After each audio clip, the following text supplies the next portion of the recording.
Bonjour à toutes et tous, bienvenue sur LMT 25 ans, le podcast pour raconter l'histoire de Laval Mayenne Technopole. Cette association, que nous appelons également par son acronyme LMT, accompagne et développe le territoire de la Mayenne grâce à l'innovation. Je suis Céline Laurie, en charge de la communication chez LMT. Avec ce podcast, nous souhaitons proposer chaque semaine de 2021 un morceau de l'histoire de LMT raconté au travers des conversations avec des membres de l'association, de l'équipe salariée, des partenaires ou encore des entreprises accompagnées qui ont participé à cette aventure collective. Comme vous le savez, LMT fête ses 25 ans d'innovation et de créativité en Mayenne. À ce titre, une campagne de financement participatif a été lancée sur la plateforme Helloasso. Dans ce cadre, nous remercions l'un des premiers partenaires de l'opération. Il s'agit de Holberton School France, dont voici une présentation.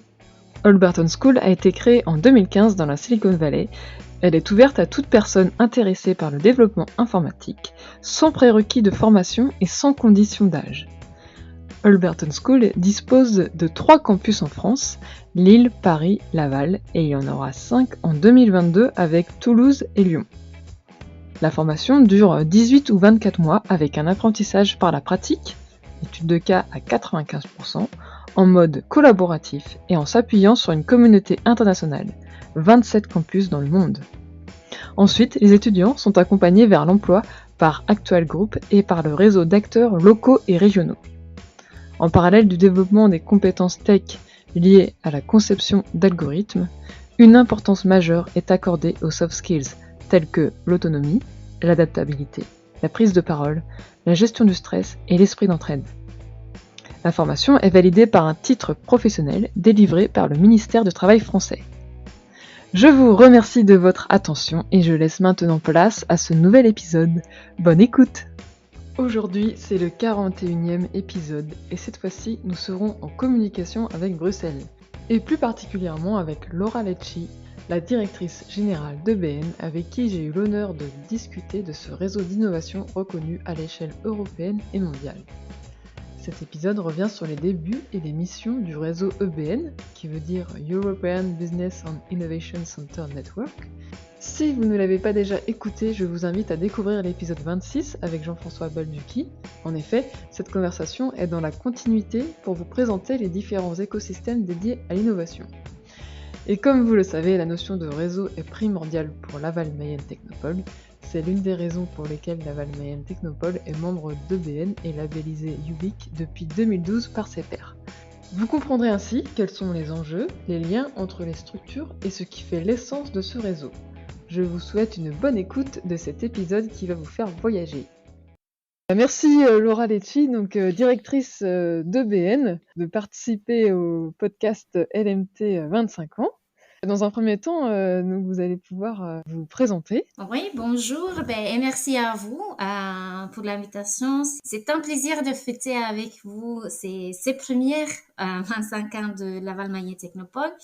Je suis Laura Lecci, comme vous l'avez dit, si je vous avais déjà dit, je suis la CEO, la directrice générale de BN. Je suis italienne d'origine, mais désormais résidente en Belgique depuis 10 ans. Donc, j'ai grandi ces 10 dernières années au cœur même de l'Europe. Pouvez-vous nous raconter donc votre parcours dans l'innovation ? Oui, bien sûr, avec plaisir. Mon parcours, en fait, commence il y a plus de 15 ans, 10 ans, parmi un peu les couloirs et les salles de conférences de l'université de Gorizia, où j'ai étudié dans la région italienne de Friuli-Venezia Giulienne.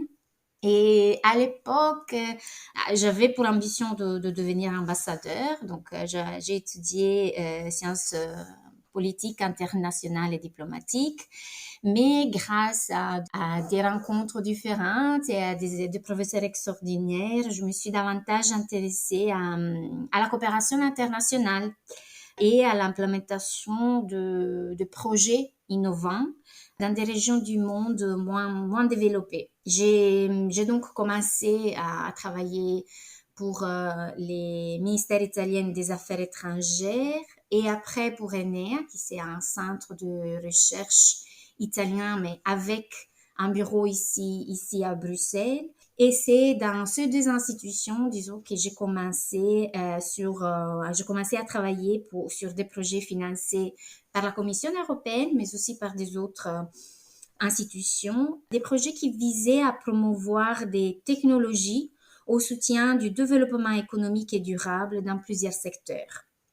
Et après cette première expérience, je suis arrivée à EBN il y a presque 10 ans aussi, et je commençais aussi chez EBN au sein de l'équipe projet, qui traitait toujours des concepts d'innovation, de développement économique et durable et de leur impact social dans toutes les régions européennes.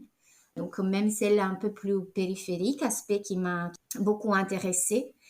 Mais voilà, aujourd'hui, CEO de ces réseaux et dans ces nouveaux rôles, je reste étroitement connectée à l'innovation et à son impact grâce au contact plus direct avec nos membres, les membres du réseau.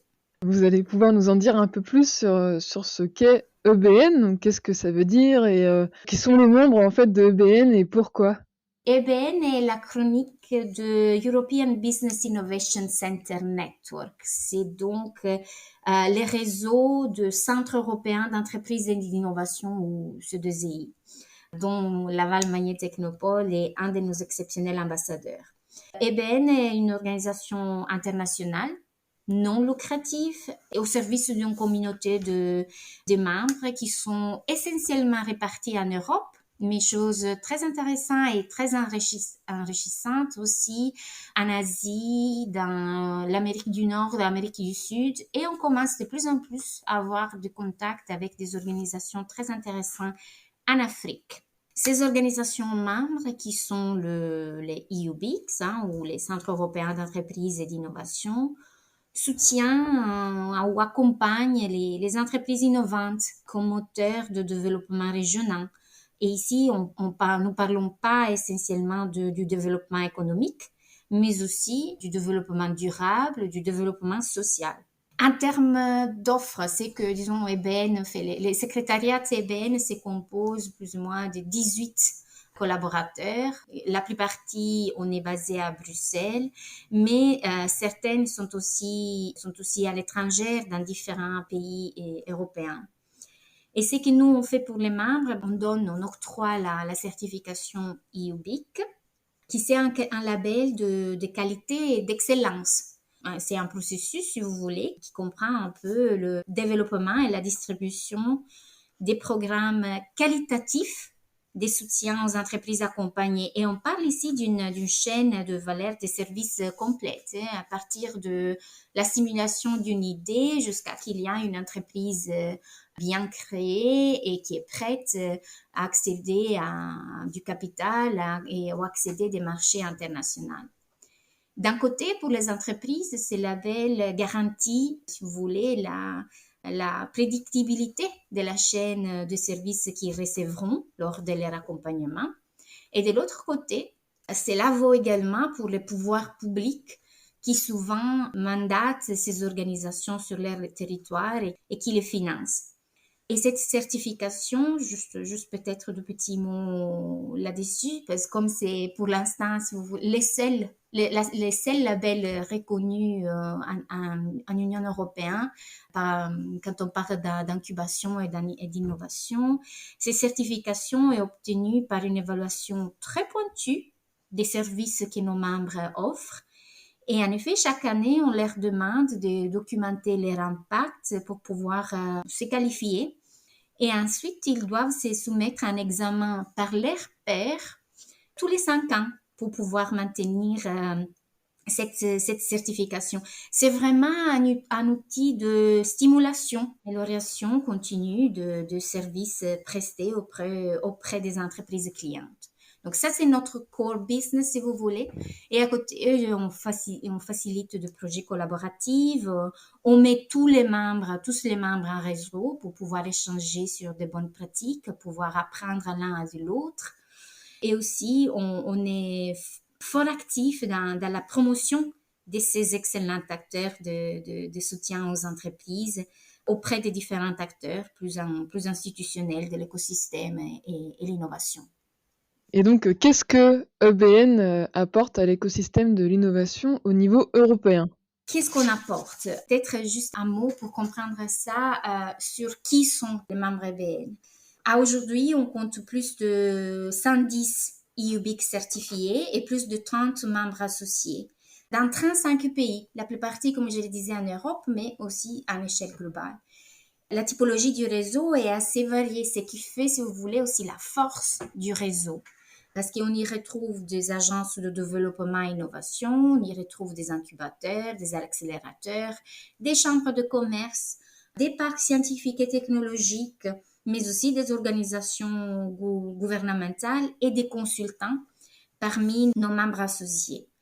Et la communauté EUBIC, la communauté du Centre européen d'entreprise et d'innovation, œuvre à la création d'emplois de qualité, en lien direct avec les enjeux sociétaux qui sont à l'agenda et qui s'inscrivent dans le cadre d'une société plus verte, plus numérique pour tous et plus équitable. Les EUBIC forment, on est très fiers de dire qu'ils forment une communauté très performante. En 2020, donc on part d'une année très particulière avec la pandémie et tout. En 2020, nous avons aidé plus de 28 000 entreprises innovantes à prendre une longueur d'avance pour mettre leur innovation sur le marché. Et les entreprises soutenues par les EUBIC, aussi pendant ces 2 dernières années, un an et demi très particulier, ont un taux de survie du 81% qui surpasse de loin les autres startups européens dans les 3 premières années. On parle ici les 3 premières années, disons, qui sont sorties de leur structure d'accompagnement. La moyenne de l'Union européenne étant du 58%. Vous voyez là la différence qui témoigne, encore une fois, la qualité de l'accompagnement, la proximité, disons, de cette structure auprès de leurs entrepreneurs. Et en total, les entreprises clientes de EUBIC ont créé en moyenne 4,6 emplois. Et sur la période entre 2017 et 2019, la communauté EUBIC a soutenu la création de plus de 56 000 emplois de qualité en Europe, surtout, encore une fois, mais aussi au-delà. C'est tout de même très, très significatif. Encore une autre chiffre dont on est particulièrement fier, encore une fois, par rapport à l'année de référence, le 2020.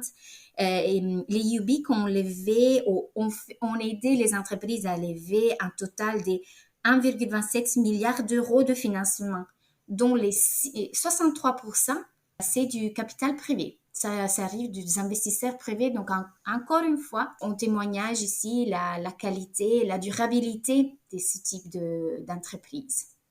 Comment est né ce réseau et pouvez-vous nous raconter ses débuts? Quels étaient les objectifs au départ de sa création? Il faut aller derrière de 37 ans. Ça fait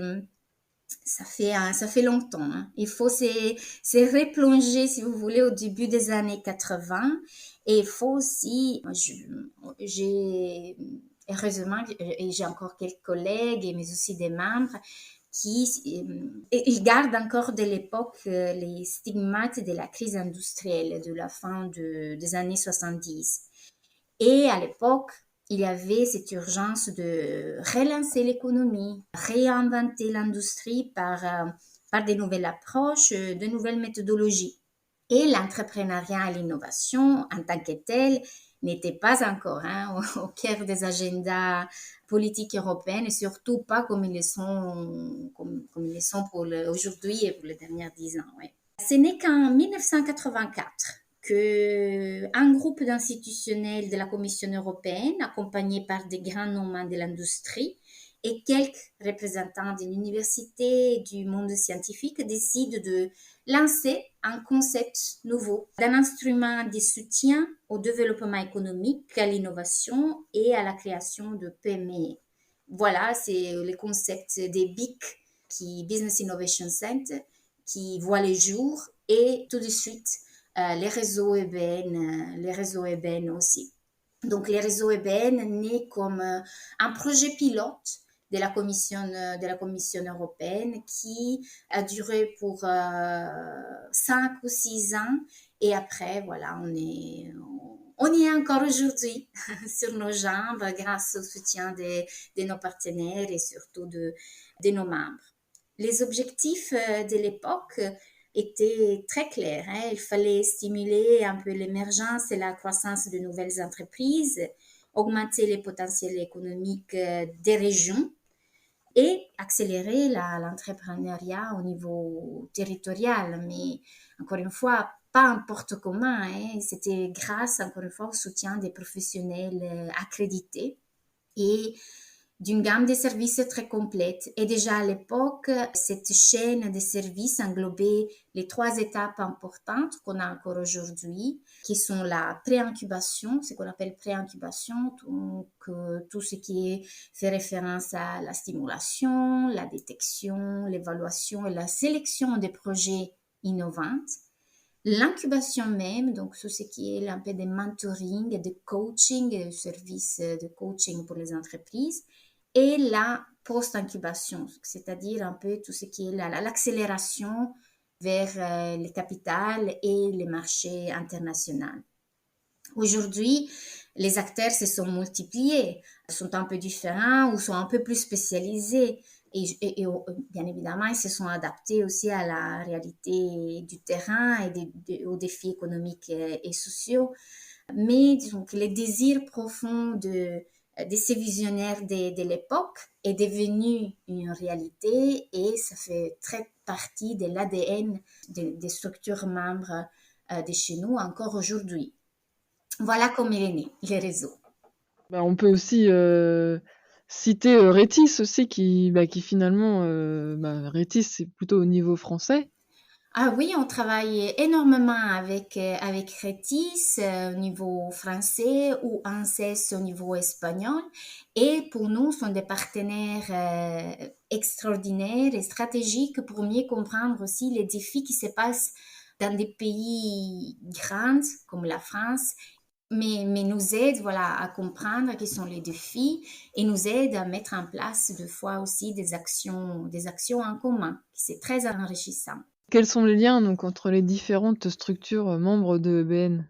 Il y a un fort lien d'identification quasi automatique, je dirais, qui se transmet à travers les labels, UBIC surtout.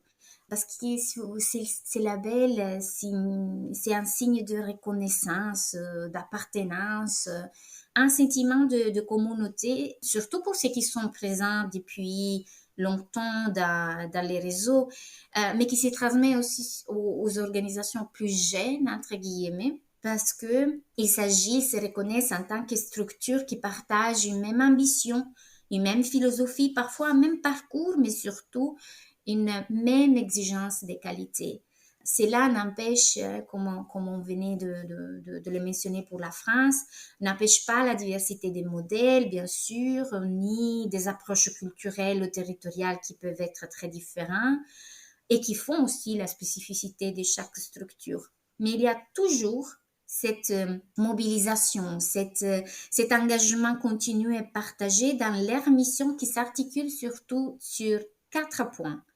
Le développement économique durable régional, l'accompagnement des qualités des entreprises, l'accès au financement et l'accès au marché international. Ces 4 points sont devenus, si vous voulez, les missions sur lesquelles on travaille aussi singulièrement chaque organisation, mais aussi en tant que réseau. Et ces liens entre les membres, ce qui est très en connexion avec nous aussi, donc les secrétariats, c'est traduit par des projets collaboratifs, par des échanges de bonnes pratiques, de services de soft landing, l'organisation des événements en commun et par chose très importante, par la définition de nouvelles stratégies pour le futur de l'incubation. Et en tant que secrétariat, nous, on fait dans toutes nos activités, le but principal est de stimuler toutes les synergies possibles parmi nos membres. Et sinon, on peut parler aussi particulièrement de des liens avec LMT. Donc oui, quels sont les liens entre EBN et Laval Mayenne Technopole? Les liens sont commencés en tant que membre, disons à partir de 2012, mais déjà avant, on travaillait avec Laval Mayenne Technopole. Et moi, personnellement, j'ai connu l'équipe qui n'étaient pas encore membres. C'était une des premières structures qui j'ai eu la chance de visiter. Donc, pour moi, c'est toujours un grand plaisir de travailler avec l'équipe de Laval et de visiter les locaux, la région. Donc, je le disais, Laval est devenu membre en 2012 et c'est un de nos membres les plus actifs avec lesquels nous avons eu l'occasion de travailler directement sur de nombreux projets, des projets financés par l'Union européenne. Perso, c'était mon premier projet quand je suis atterrie à IBM. C'était un Interreg qui visait l'accélération, la facilitation des échanges des entreprises sur l'international. Mais aussi dans des autres belles initiatives. Je me rappelle par exemple une très intéressante publication sur les concepts des NeoShop. Encore une fois, c'était super inspirant aussi pour des autres membres, à voir un endroit où les entrepreneurs peuvent tester directement dans un vrai magasin leurs prototypes, leurs produits et voir, analyser un peu les goûts et les réactions de leurs futures clientes, disons, par rapport à leur offre et l'améliorer au fur et à mesure. Nous avons aussi pu participer à plusieurs éditions de l'événement Laval Virtual et aux journées Innovdia. Et je dois l'admettre, chaque fois, nous avons été très impressionnés par la qualité du programme, de différents intervenants, de l'organisation, mais aussi des entreprises accompagnées qui venaient exposer leurs technologies ou l'innovation. On sent qu'il y a derrière ces résultats une grande expertise, un savoir-faire et une expérience solide.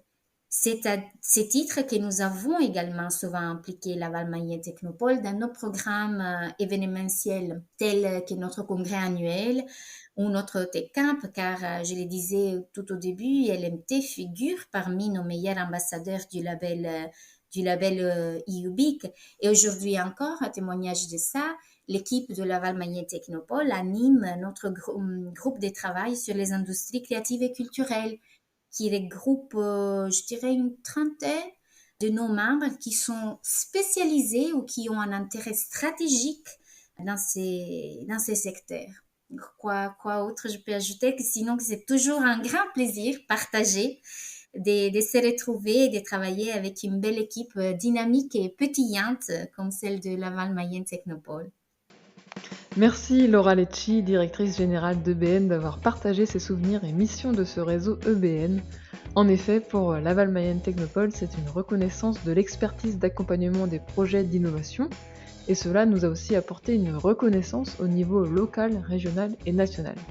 J'ai donc échangé avec Valérie Moreau, vous pouvez réécouter dans l'épisode 6, qui s'occupe en particulier des projets européens et échange régulièrement avec les membres EBN. Et donc, au sein de Laval Mayenne Technopole, être membre d'EBN nous permet d'accéder, comme vous l'aurez compris, à un réseau important et autant de mise en relation possible pour toutes les entreprises du territoire de la Mayenne. C'est aussi l'opportunité d'être en veille sur ce qui se passe chez les autres membres et de s'enrichir de bonnes pratiques lors des événements ou encore des groupes de travail sur les secteurs en particulier. Donc, par exemple, pour Laval Mayenne Technopole, c'est le groupe sur les industries culturelles et créatives. Et tout cela, c'est toujours dans l'intérêt du développement des entreprises et du territoire. Et la labellisation UBIC, qui est évaluée par des pairs, membres d'EBN, est l'opportunité pour Laval Mayenne Technopole de se challenger, de mieux se structurer afin d'offrir le meilleur accompagnement de l'innovation sur le terrain. Et la semaine prochaine, je vous donne rendez-vous pour un nouvel épisode avec une PME mayonnaise. Ce podcast LMT 25 ans est disponible sur les plateformes de podcast habituelles et ce qui aide à le faire connaître, c'est de le partager autour de vous et ou de mettre 5 étoiles sur votre plateforme d'écoute. À très bientôt sur les ondes de l'innovation mayonnaise.